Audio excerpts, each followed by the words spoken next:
कक्षा 11 के सभी विद्यार्थियों का मैं फिर एक बार स्वागत करता हूं। आज हम अकाउंट्स के थर्ड चैप्टर के सेकंड इंसुलेशन को करने जा रहे हैं, जिसके क्वेश्चंस मैंने पहले से लिख के रखे हैं, वो आप एक बार देख लीजिए। अब हम इसको शुरू करते हैं। तो देखिए, जैसे मैंने क्वेश्चन में लिखा है, आपकी बुक में भी 11th कक्षा की जो बुक है अकाउंट्स की इंग्लिश मीडियम, उसका सेकंड इंसुलेशन है, आपको पहले ही उसमें लिखा हुआ है, लेकिन फिर भी मैंने अपने इस पेन से एक बार लिखा है इसको पेपर पर, तो मैं इसको पढ़ देता हूँ।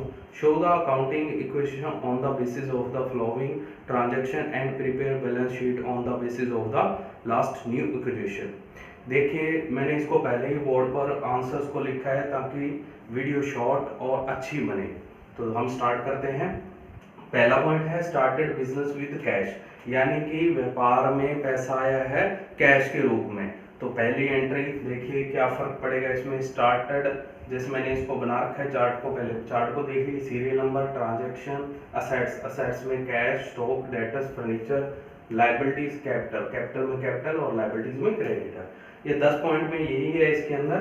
तो हम स्टार्ट करते हैं। स्टार्टेड बिजनेस विद कैश, यानी कि कैश के साथ क्या हो रहा है, बिजनेस स्टार्ट हो रहा है, यानी कि व्यापार में क्या चीज आ रही है, कैश, रुपए आ रहे हैं। तो कितना, 1.5 लाख रुपए। देखिए जी, कैश मैंने 1.5 लाख रुपए से इसको प्लस किया है कैश को। स्टॉक अभी तक जिक्र नहीं है इसलिए 0, डेटर्स 0, प्लस फर्नीचर 0। अब देखिए, क्रेडिटर्स का भी कोई इशू नहीं है यहाँ पर अभी तक, लेकिन कैपिटल के रूप में हमारे पास पैसा आया है, व्यापार में पैसा लगा है, इसलिए 1,15,000 क्या हुए, कैपिटल भी ऐड हो गई। सेकंड हमारी पोजीशन है परचेज गुड फॉर कैश, यानी कि कैश में माल को खरीदा गया है। तो हमारे पास क्या आया है, व्यापार के पास में आया है माल, और गया क्या है, कैश, यानी कि नगद हमारा कम हो गया, बैलेंस कम हो गया, और व्यापार के पास में क्या आ गया, गुड्स, यानी कि जो स्टॉक है वो बढ़ गया। तो न्यू पोजीशन आपने इसको टोटल क्लियर करना है। 115 लाख कैश, बाकी नील है, 0 है, और कैपिटल 150। हमारे पास अब सेकेंड इक्वेशन में क्या हुआ, purchase good for cash, cash के रूप में हमने क्या गुड्स को परचेज किया है। तो देखिए कितने से, 16,000 से 60,000 रुपये माइनस हो जाएंगे कैश में से, क्योंकि कैश कम हो रही है, लेकिन स्टॉक हमारा 60,000 रुपये से बढ़ रहा है। डेटर्स 0, फर्नीचर 0, क्रेडिट 0, और कैपिटल में कोई फर्क नहीं पड़ रहा, क्योंकि कैश सिर्फ गया है और स्टॉक हमारा बढ़ गया। तो दोनों साइड्स का हम टोटल चेक करेंगे न्यू पोजीशन में। 90,115 में से 16,000 माइनस, यानी कि 19,000 क्या हुआ, हमारे पास कैश बच गया, 16,000 का हमारे पास स्टॉक है, दोनों का टोटल 150 और कैपिटल भी 150। अब थर्ड हम पढ़ते हैं, परचेज्ड फर्नीचर फॉर कैश। अब क्या हुआ, हमने फर्नीचर यानी कि असेट्स खरीदी है, फिक्स्ड फर्नीचर फिक्स्ड असेट्स में आता है, क्योंकि 1 वर्ष से अधिक चलेगा, तो इसलिए हमने किसको खरीदा है, फर्नीचर को, अपने व्यापार को बढ़ाने के लिए 37,500 रुपए का। तो देखिए, purchase furniture for cash, cash के रूप में हमने खरीदा है, यानी कि हमारा कैश फिर कम हो गया, 37,500 माइनस करेंगे, बचेगा कितना, 52,500 रुपए। स्टॉक में कोई फर्क नहीं पड़ेगा, डेटर्स में उधारी कोई हमने दी नहीं है, और फर्नीचर देखिए 37,500 का हमने खरीदा है, तो फर्नीचर में इसको ऐड करेंगे। लाइबिलिटीज कोई नहीं, कैपिटल में कोई फर्क नहीं, तो कैपिटल 1.5 लाख की 1.5 लाख टोटल करेंगे, क्रेडिटर 0, 37,500 का फर्नीचर, डेटर्स 0, और हमारे पास स्टॉक 60,000 का पहले था, और जैसे ही 37,500 माइनस किए 90,000 में से, तो कितने बचे, 52,500। अब फोर्थ देखिए, purchase goods on creditors, credit, purchased goods on credit, यानी कि उधार माल हमने खरीदा है। तो जैसे ही उधार खरीदा तो हमारे पास क्या आया, माल यानी कि गुड्स आया, और क्रेडिटर्स यानी कि क्रेडिटर्स आए, यानी कि क्रेडिट हुआ, उधार माल हुआ, तो हमारी लायबिलिटीज बढ़ गई।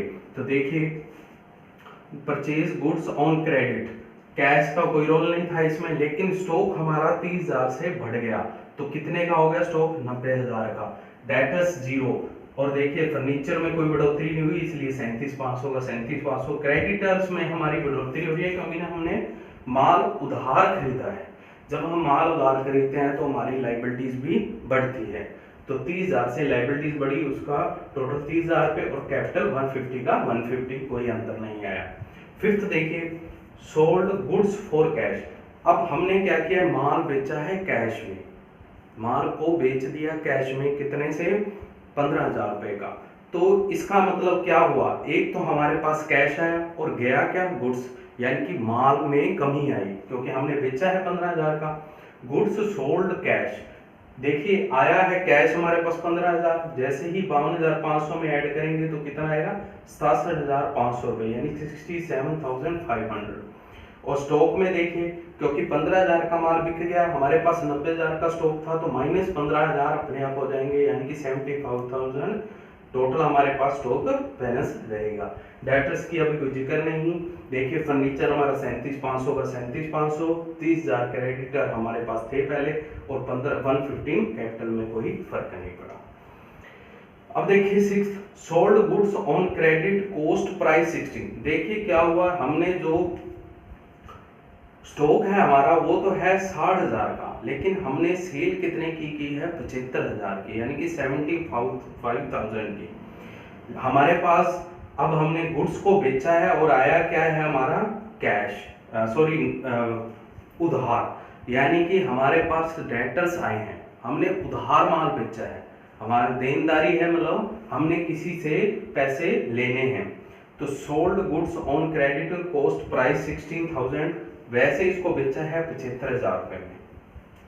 तो देखिए सोल्ड गुड्स क्रेडिटर्स 0, क्योंकि कैश के रूप में नहीं है, लेकिन गुड्स कितने का था, 60,000 का, तो वो लेस हो जाएगा, बच जाएंगे 15,000 रुपए, किसके, गुड्स के रूप में। और देखिए हमारे पास डेटर्स आ गए 75,000 के, क्योंकि हमने माल उधार बेचा है, इसलिए 75,000 से हमारे डेटर्स बढ़ जाएंगे, यानी कि असेट्स बढ़ जाएंगी। 37,500 फर्नीचर, 0 का क्रेडिटर 0। अब देखिए हुआ, इन दोनों का अंतर क्या हुआ, माल था 60,000 का, लेकिन बिका कितने में, 75,000 में, और हमारा प्रॉफिट कितने का हो गया फिर, 15,000 का। वो इसमें ऐड होगा, किसमें, कैपिटल में 15,000 पे हम ऐड कर देंगे प्रॉफिट के रूप में। तो कितनी हो गया हमारा कैपिटल, 165,000 का कैपिटल हमारा हो चुका है। सेवंथ पर आते हैं, रिसीव्ड कमीशन। अब देखिए व्यापार में व्यापारी कई तरीके के कमीशन भी देता है या लेता है। अब ये रिसीव्ड कमीशन किसी भी तरीके से हो सकता है, उसने कोई माल किसी को बिकवाया हो तो उसको कमीशन मिल गया, या कुछ उसके पास माल ऐसा आया हो जो पहले से पड़ा उसने दे दिया तो उस पर भी उसको कमीशन मिल गया, किसी भी तरीके से उसको कमीशन मिला है, या कोई और पर काम कर रहा हो व्यापार में, उससे फायदा होता है कमीशन के रूप में। तो 1,500 रुपए कमीशन के रूप में मिले हैं, तो रिसीव्ड कमीशन। अब देखिए ये हमें यहाँ कैश में आए हैं तो कैश में ऐड हो जाएंगे, यानी कि 69,000 हो जाएगा कैश 1,500 रुपए से बढ़कर, और किसी पर कोई फर्क नहीं पड़ेगा, लेकिन लास्ट में कैपिटल हमारी 1,500 से और बढ़ जाएगी, तो टोटल कितनी हो जाएगी, 1,66,500। अब देखिए 8 पॉइंट पेड सैलरी। अब सैलरी भी हमने नगद में दी है, तो इसका मतलब क्या होगा, कितने से, 1,500 रुपए की हमने सैलरी पेड की, तो माइनस होंगे कैश में से, तो कितने बच गए, 67,500 रुपए। बाकियों पर कोई फर्क नहीं पड़ेगा, लेकिन कैपिटल भी हमारी कम होगी, क्योंकि हमें इन असेट्स का और कैश का टोटल इस लायबिलिटीज और कैपिटल के बराबर आना चाहिए। तो माइनस 1,500 रुपए हमारे कैपिटल में से लेस होंगे, जैसे ही लेस हुए तो 165,000 क्या बचा, कैपिटल हमारा बच गया, और 30,000 क्रेडिटर, 37,500 फर्नीचर का, 75,000 डेटर्स का, 15,000 पे स्टॉक का, और 67,500 कैश हमारे पास अभी बैलेंस है। फिर है 9th की cash withdrawn from for personal use. अब देखिए व्यापारी ने क्या किया, अपने यूज के लिए क्या किया, पैसे निकाल लिए, कैश निकाला है। देखिए माल नहीं निकाला, कैश कितना, 15,000 पे। तो जैसे ही कैश निकाला 52,500 में, 67,500 में से 15,000, तो उसके पास बैलेंस क्या बचा, 52,500 रुपए कैश का बैलेंस बच गया। बाकियों पर कोई फर्क नहीं पड़ेगा, लेकिन कैपिटल भी हमारी 15,000 से माइनस हो जाएगी, क्योंकि यहाँ पर कैश उधर हमने दिया है, कम किया, तो कैपिटल भी कम होती जाएगी, तो 115 क्या बच गया, ये भी कैपिटल के रूप में बचा। अब 10th पॉइंट है हमारा पे टू क्रेडिटर्स, यानी कि हमने जो माल खरीदा था उधार, उसके बदले में हमने कुछ पैसा किसी क्रेडिटर्स को पेड किया है यहाँ पर, यानी कि लेनदार को। तो देखिए क्या किया हमने, पेड टू क्रेडिटर्स नगद के रूप में जाएगा कैश, तो 15,000 माइनस हो जाएंगे, 52,500 में से 15,000 माइनस करेंगे, फाइनल क्या बचेगा 37,500 रुपए। बाकी 0 0 0। देखिए क्रेडिटर्स को दिया है, यानी कि हमारी लाइबिलिटीज को हमने कम कर दिया, तो उसमें से भी हम माइनस कर देंगे 15,000, तो क्या बचा हमारे पास 15,000 क्रेडिटर्स अभी शेष हैं, और कैपिटल में कोई फर्क नहीं पड़ेगा। तो ये फाइनल एक्विजिशन क्या बनेगी, 37,500 कैश बैलेंस हमारे पास, 15,000 रुपये स्टॉक बचेगा, 75,000 रुपये डेटर्स बचेंगे, 37,500 फर्नीचर बचेगा, 15,000 रुपये के क्रेडिटर्स और 115 कैपिटल के रूप में शेष रहेंगे। अब देखिए आपका ये टोटल इन सभी टोटल के बराबर होना चाहिए, तो आप इन सब को मिला के देखेंगे तो आपको लगभग टोटल इनका एक्यूरेट मिलेगा। अगर आपका टोटल सही मैच नहीं हो रहा, तो इसका मतलब आपने कहीं ना कहीं एरर्स को किया है, तो इसको सही करके आप दोबारा करने की कोशिश करें। आज हमने सेकंड इवैल्यूएशन कर लिया है, आगे और मैं क्लासेस में आपको इवैल्यूएशन करवाने की कोशिश करूंगा अच्छे तरीके से।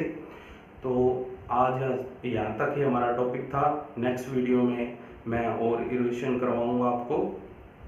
जीएचएस क्लास में मैं सभी विद्यार्थियों का स्वागत करता हूं कि वो इस वीडियो को अधिक से अधिक देख और शेयर कर रहे हैं।